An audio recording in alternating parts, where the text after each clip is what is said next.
session. I'll make a motion. I'll second. Okay, all those in favor? Aye. Opposed? Motion carries. I'll call for a motion to enter into open session.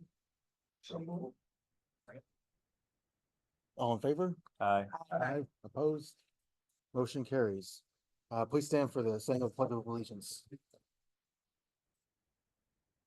I pledge allegiance to the flag of the United States of America and to the republic for which it stands, one nation, under God, indivisible, with liberty and justice for all. Ask that we take a moment of silence to remember the tragic shooting that happened at Appalachia High School today. And our thoughts and prayers are with the victims and their families.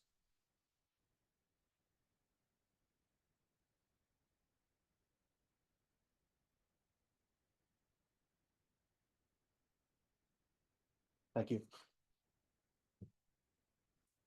Okay.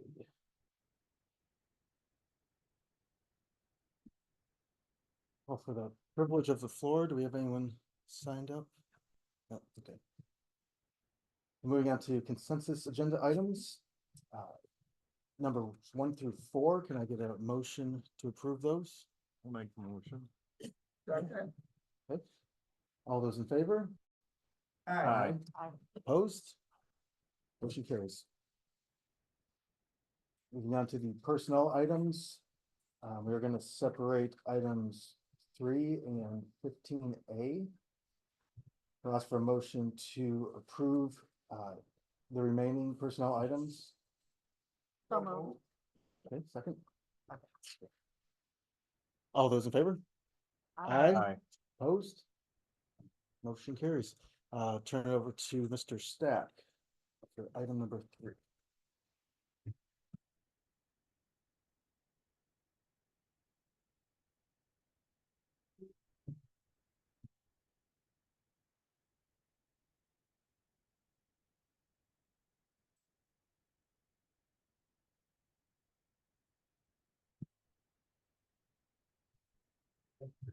Thank you. Good evening to our Board of Education, and this evening there are 2 individuals that I'd like to introduce to you and ask for you to approve them as personnel items this evening. First, item number 3, I'd like to at this time call up Kimberly Taylor. Thanks for joining us, Kim.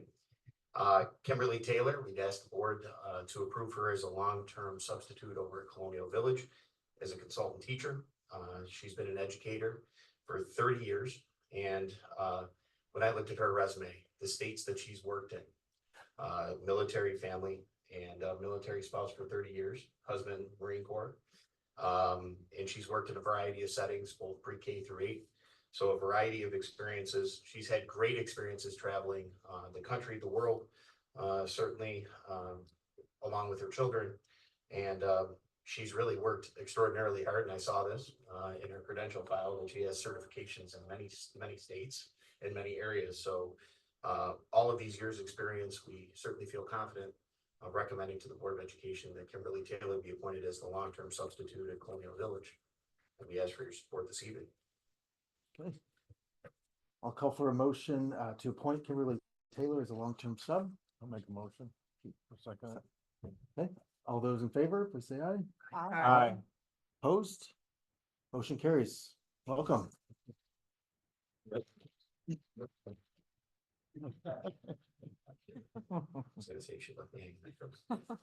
Item 15A, this time Carly Redden can make her way up. I've said this before, and I asked the board support Carly Redden's appointment as a building-based substitute at Tuscarora School. But I've said this before, that it's always an honor to see Niagara Wheatfield Falcons come back to their alma mater to help us. And Carly's a graduate of 2007 class, Buffalo State graduate, and has a degree in early childhood education. 2 children here, Marley and Wyatt. Give a wave. It's your opportunity. Are our students at Colonial Village, and she's been a district sub with us for 2 years. So that we ask the board at this time to support her for a building-based substitute, which is a daily appointment at Tuscarora School. Okay. I'll call for a motion to appoint Carly Redden. I'll make a motion. All those in favor, say aye. Aye. Aye. Opposed, motion carries. Welcome. Thank you very much. Okay, moving on to standing committees, we have a report from the capital projects. Yeah, so as far as our capital projects, our tennis courts are finished. They're really nice for, if you get a chance, take a look at them. And where our old tennis court was, we're converting that into parking.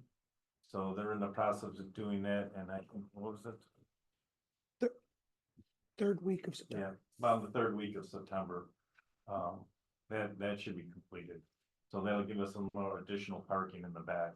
I think we're doing one of the handicap too, is it? More. Or, yeah, there'll be like more handicap accessibility for the back area. As far as our labs, we have the two that we're doing in about the third week in September. They're looking to finish those and have those completed. And I'll turn it over to Dan. We're working on the auditorium. There's a few things that we're doing there, and he can elaborate more. Thanks, Bob. I want to thank the high school community and then parents for their patience in learning the new route as they come into our new circle. We think our contractors did a really nice job creating that new circle. It's a little bit smaller than the old circle, but it's certainly working. We're working out a few of the bugs still. We're going to create like an even safer lane for some of the people who are going to be walking, but it actually has been pretty smooth. Cars have not been backing up onto Saunders Settlement, which was one of the things we were concerned about. In past years, at a given time, there may be some cars that back up there, a few cars, depending on how busy it gets at a particular minute, literally, right?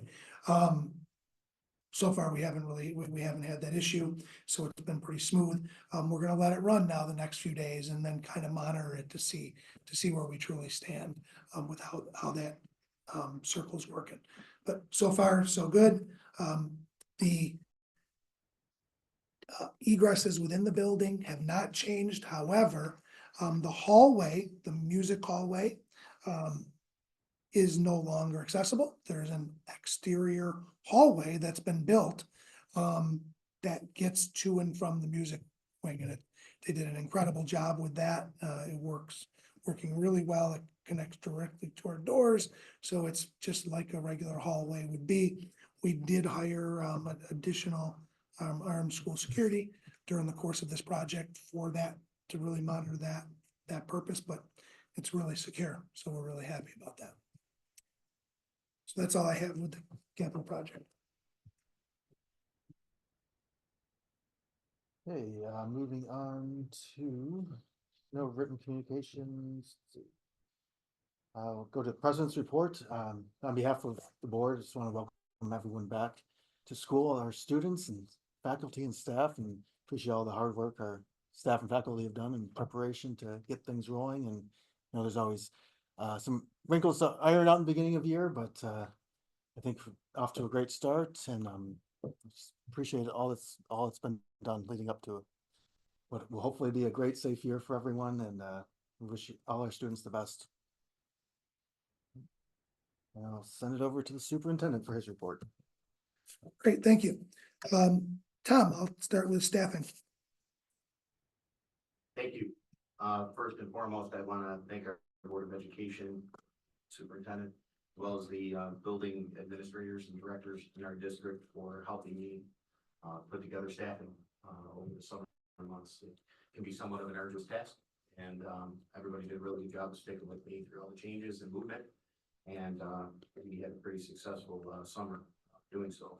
So we had a few last minute scrambles looking for some instructional staff due to some of our staff moving on to other districts and other full-time positions that we might have had in long-term positions. So that was a great opportunity for us to get people in place the last week of school. We had some, and we did fine with that. We do have an open monitor cleaner position right now. We've revamped our employment flyer to try to attract a temporary PCA that's open, as well as some drivers. We have 2 temporary teacher aides that are currently open. So if anybody is out there listening, certainly visit our website, our webpage under personnel. There are some opportunities here in the immediacy of things, but all in all, very smooth start, staffing, we're excited for the school year. Thank you. I don't do this often, but you know, Tom just thanked a lot of people and said that they did a lot of work. Imagine losing 2 long-term substitutes 1 week before school opens. And now trying to find those people before school starts. Very often, you'll get into the 2nd or 3rd week before you can get somebody. Tom really led the charge and got 2 people in there on opening day. It was a lot of work, a lot of phone calls, making it happen, and it worked. So really nice job. In the back of the room, you'll see one of our new SROs, Alex Drake. He is with the Lewiston Police Department. He is our school resource officer at the high school this year. Rebecca Braytek is our school resource officer from the Lewiston Police Department for ETMS this year. We also have a school security officer armed in every one of our elementary buildings. We have one full-time, 1 half-time school security officer at the high school. Again, some of that I mentioned already because of the construction projects. And then we have 1 half day at ETMS. Okay, so that just kind of rounds out all of our either school resource officers or school security officers. Alex, welcome. Welcome. We're happy to have you. Okay. One thing that the board needs to settle on is we need a NOSBA representative. Steve, I think was it last year, Jason, but I don't know if that's always if that's appointed. I think it's usually appointed, so you can appoint somebody or you can do it yourself. So that's something that you can give some consideration to. Okay. The 2nd meeting of every month, starting in October, we'll be honoring the students of the month again this year, like we did last year. I think we all got really used to that and really enjoyed it, seeing the kids here. And I know the kids and their families and the staff and the building administrators were thrilled as well.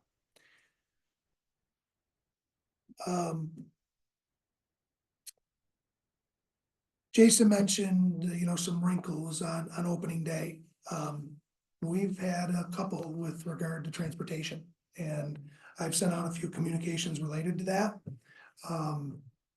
We need information. If there's issues that are going on, we want to know about it. So I have put information out to the families of the bus runs that have been impacted. Hopefully this afternoon was better than yesterday afternoon with one of our particular buses. We do contract out some of our runs. It's unfortunately these days become kind of a necessity because we can't hire enough drivers.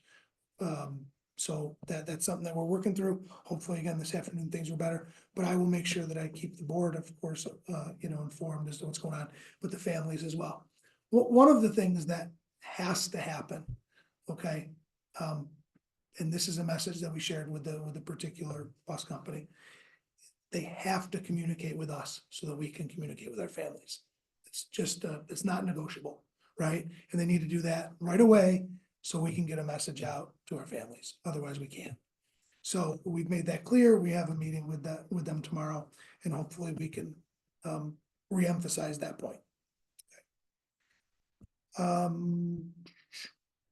Mark your calendars. September 28th is the first of 2 Eco Campus revitalization projects for this school year. It is from 8 to 11.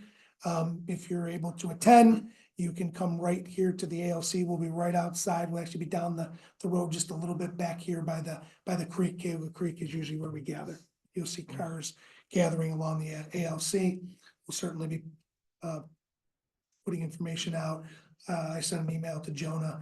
I'm going to ask him to really push it at the high school. We'll be pushing it at the middle school with Mr. Kramer, who teaches there and really has been the one spearheading this for a lot of years now. Homecoming week this year, it's a little early. It's September 23rd through the 28th.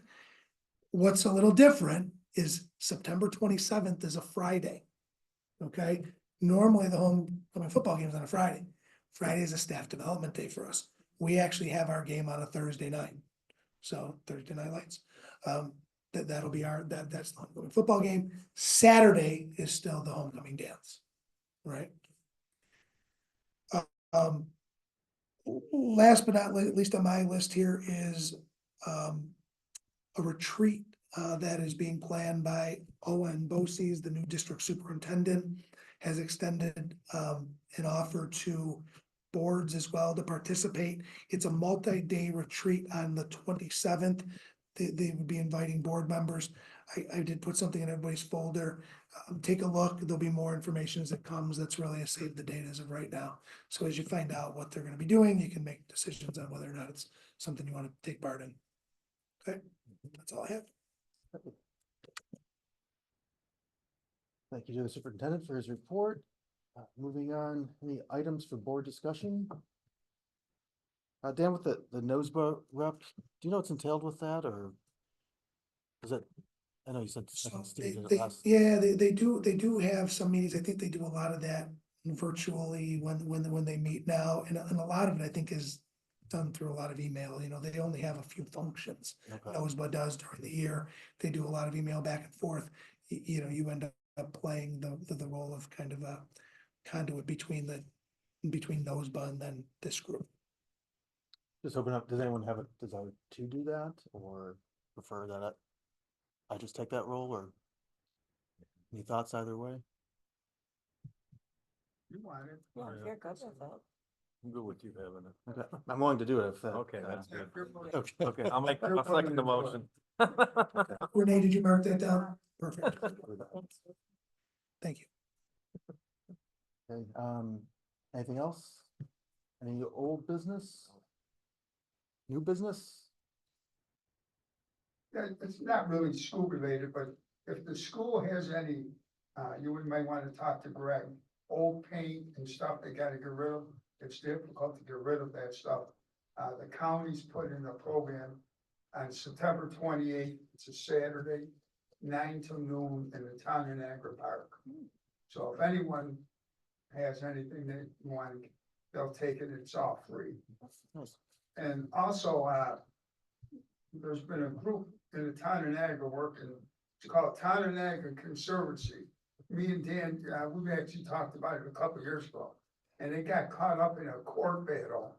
And finally, the Greenway issued $100,000 check, and they just bought it's been about 40 acres of land between Colonial, Garlow, and Miller. Actually, it's right behind my house, you know, where I live. Mhm. And then they gotta get landscaping to kind of, they're gonna be giving them another couple $100,000 for landscaping. And it'll be open to the public, trails and that. Nice. And I talked to the chairman actually today, and we might be reaching out to the school, their horticulture area, I don't know how they work at Fugler Creek, Mm-hmm. if they may want to help plant some natural trees and stuff like that. Great. Native trees, Tell them to reach out to me. yeah.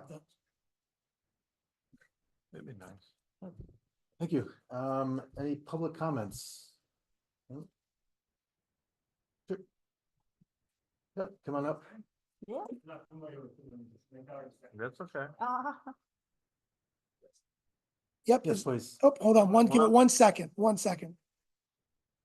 Get you live.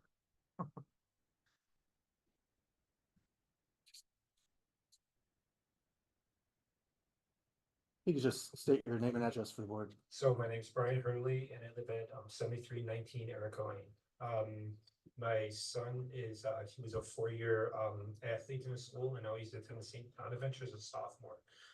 My daughter's a junior, right, currently a junior in high school, and she plays softball and she plays soccer. The reason why I'm here is because I just want to express my concern about the jerseys, about I guess summertime, the girls would deny soccer jerseys. I just want to show you guys what our kids are wearing. If you don't mind me passing this around, that'd be nice. Okay. There's playing, see. This front and back. You know, my daughter too is, a lot of girls are upset about this. They thought that they were for sure gonna get new jerseys. Some of the boosters are saying they're over 7 years old. it's just riddled with stains. If you look up front and back by the armpits. It's gotten so bad that, on days in which, they have a game to be played, they wear jerseys, to school that day. And they wear black jerseys because they can't wear the white ones because they all have stains on them. I mean, every jersey is like that. There's probably around 30 stains on one. And so my daughter, so they would wear the black jerseys, and what my daughter had to do last year was she had, you couldn't see the stains on the black jersey, but she had to put fabric softener underneath her armpits. 'Cause it stunk so bad. And I'm upset. I'm sorry. But, it was upsetting to her because, she's self-conscious teenage girl. And for the girls to be wearing something like this, I didn't think it was right. And they're denied in summertime with jerseys. Last year, they actually made it to the regionals. They went to Rochester to play a game. They had to wear these. Upsetting. Girls are all upset, and it's not just white. The jerseys have white, yellow, and manila. You see them on the field, it all depends on the yellow, the coloring of, the lighting on the field. There's 3 different tones. It was just tough to, even we had a game at Will South. Our girls are running down the field in these. Wow, these girls have beautiful jerseys. These are the worst jerseys in the NFL in this area. I've seen them. I go to every game for my daughter, since she was modified, and our jerseys are definitely the worst and in bad shape. The problem, I heard that, next year we're due for new jerseys. The only problem is that these gets passed down to our JV girls. I mean, teenage girls wearing these, it's disgusting. I mean, it's something that upset me, and and it upsets a lot of girls and parents, and I'm the sucker that came here and talked to you guys. I'm not good at doing this. doing great. I've never done this before. I've never been involved with public speaking, but, I told her I would do this for her. But anyways, I just wanted to express that maybe, instead of, send an alarm on your iPhone and 7 years down the line saying, oh yeah, soccer jerseys are up, just takes a quick evaluation, pull out a box, take a look at it. Wow, this thing's got a lot of stains, it's yellow. And I mean, anyone who would have looked at this jersey, what teenage girl wants to wear this jersey in front of, and there was stuff going around, the soccer community is pretty close, in this area with travel teams. And it was even, they're called our girls the dirty birds. Cause these, it's embarrassing, that's, I don't feel a girl should be wearing stuff like this for school, and it's about it with the jerseys. I just want to express my feelings about that, but it's not just, my son, he played volleyball, the jerseys are pathetic. I mean, brutal. I mean, we feel, these kids want to have some pride in wearing the jerseys, and like his volleyball jersey was bad. They just got some track jerseys, which is nice. But before that, they were falling apart. It's just, I think, the timing of the jerseys and what you revalue them is way too late. The booster said he thinks it's over 7 years old. So if these get passed down to JV girls, these little 13, 14-year-old girls are wearing these jerseys, it's going to be around 14 years old. These jerseys will be 14 years old by the time JV gets done wearing these. So maybe, maybe after 3-4 years, maybe just reevaluate. No one's asking for new jerseys every year. Just, there's teenage girls can wear stuff like this, so rough. But that's with the jerseys. And I just have one more thing, 2 more things actually. There is a rule 2 in the rule book for athletics. What I'm going to do, I just got it right here. I was just wondering if someone could just revisit and kind of look at it, because it's put a lot of stress on the parents and the students. I'm sorry.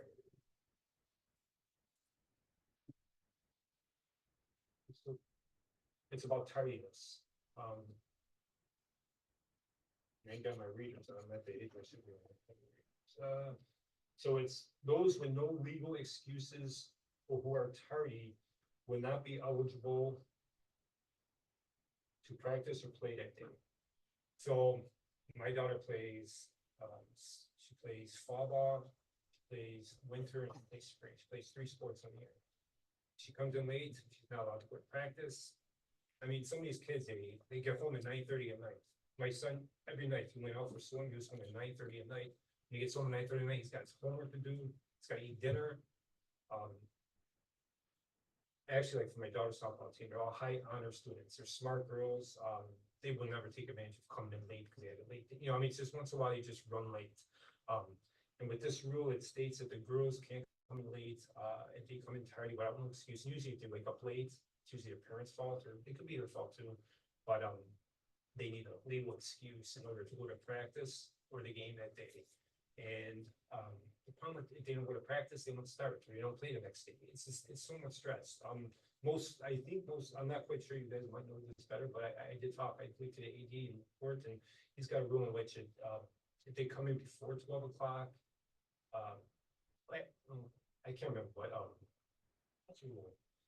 But it wasn't as tough as this rule. It wasn't, you know, they come in 5 minutes late, they're not allowed to go to practice for a game. And the coaches, and they enforce that too, and it's hard on the girls, you know, sometimes it's my fault when I can't get up and I can't drive my daughter to school. I'm running 5 minutes late. She walks in, she can't go to a game that night. You know what I mean? But it's tough all year round. She can't be tardy at all. She's a high honor student. She will never take advantage of stuff like that. And I kind of hope someone can really look into that rule and kind of change it, because it puts a lot of stress on the parents and the students all year round. It's tough on everyone. And that's about it. Oh, the one thing is, so, and also my last thing is, if you have a teacher that I want to acknowledge, which is Lisa Hasley or Hazley, I'm not quite sure. But she is fantastic when it comes to promoting the student athletes. She writes on a Wheatfield community page, all the accomplishments of our teams, Go Falcons, Rumble Falcons. She does an amazing job. She's more active than our Facebook and our Twitter athletic page. Say that right now, way more athletic. It was actually a Super 7 athlete, which I'm not sure if you guys are familiar with, but last year we don't come across a Super 7 athlete every year. There was one named Lindsay who was on the softball team, and it wasn't acknowledged on our Twitter page, our Twitter page, or our Facebook athletic page. But Lisa went out, she sent out everything throughout Wheatfield, and everyone, you know, it was nice. Anyways, it was, you know, I just want to say that the students love her, and I just want to acknowledge her, and she does a lot for the student athletes. She's at every game, she's cheering them on, and I don't know if you guys know her or no? Yes. Oh, yeah, she's absolutely fantastic, and whenever the seniors have their walkouts, you know, whenever, and so last game, they have senior day, she is, the teacher that gets chosen the most to walk out to students, which is really nice. But I just want to acknowledge her. Oh, I want to feel like I don't even know her personally. That's why I think I know her brother. Is that her brother, Jasper, or something like that? Might be her brother. Same But family. she's fantastic. Anyways, I just wanted to let you guys know that. I hope I did a good job of expressing myself. I'm really not good. I'm You did 50 great. years old. We appreciate it. Thank you. Great. Okay, any board member comments for tonight?